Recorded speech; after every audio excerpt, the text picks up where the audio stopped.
Hi guys! For today's video, tara, samahan nyo ako, maglilinis tayo ng garahe. Ayan, tanggalin muna natin ang ating socks, then itinaas ko na rin tong aking pants, baka mabasa tayo ng tubig. Ops, tika lang, sa hindi pa po nakakilala sa akin, ako nga pala si Pinay, isang OFW dito sa bansang Bahrain. Ayan, tara na guys, umpisahan na natin habang wala pa yung mga sasakyan nila dito. At dahil mga nakaraang araw, gustong gusto ko linisan to, hindi ko malinisan dahil merong sasakyan. So ngayon meron na tayong oras sa paglinis dahil wala nang sasakyan at wala sila ngayon dito. At ayan nga, binuksan ko muna yung garahe bago ko binaba yung hose para lumiwanag naman dito sa akin paglilinisan. At dahil nakaraang araw ay nag-sunstorm dito, din kinabukasan umulan. Kaya gustong gusto ko linisan tong hallway na to dahil kapag pumapasok sila bumabakat yung paan nila doon sa loob. At sa mga oras na yan ay natigil nga ako guys dahil nakita ko ng kasama ko na bawal daw mag-wash out ng tubig dahil Ramadan ngayon. So ayan guys, dali-dali kong hanggang close ang garahe. At baka merong dumaan at masabihan ako na hindi ko sila nire-respect dahil yun ang sabi ng kasama ko. Na meron daw dumaan at sinabihan siya na wala daw siyang respeto. Yun yung sabi din sa akin ng kasama ko. Kaya yan nga, tinuloy ko na lang dahil naumpisahan ko na.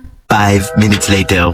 Ayan nga, nang natapos nga tayo sa paglinis ng garahe, umakyat na rin ako at binigyan ko ng pagkain tong mga alaga ko. Oo nga pala guys, hindi ko pa naisabi sa inyo na wala na pala dito yung alaga kong dalaga. Magti 3 weeks na pala siya na wala dito sa bahay, kaya ngayon wala na tayong gaanong trabaho. Wala na ngang alaga ko pero iniwanan niya pa rin ako ng 2 alagain dito. O diba, hindi na taway na alagaan ko ngayon kundi 2 isda na. Ops, tika lang guys, baka hindi pa po kayo nakapag-follow sa ating Facebook page. I-follow nyo na para updated po kayo sa mga susunod nating vlogs. O ayan, pagkatapos natin mabigyan ng pagkain ng 2 nating alagang isda, nandito na nga tayo sa kwarto at magumpisa tayo sa paglinis dito. So ayan, another fast forward tayo guys, tapos na tayo at naglagay na nga ako ng pabango. So yun lang guys, thank you for watching, bye bye!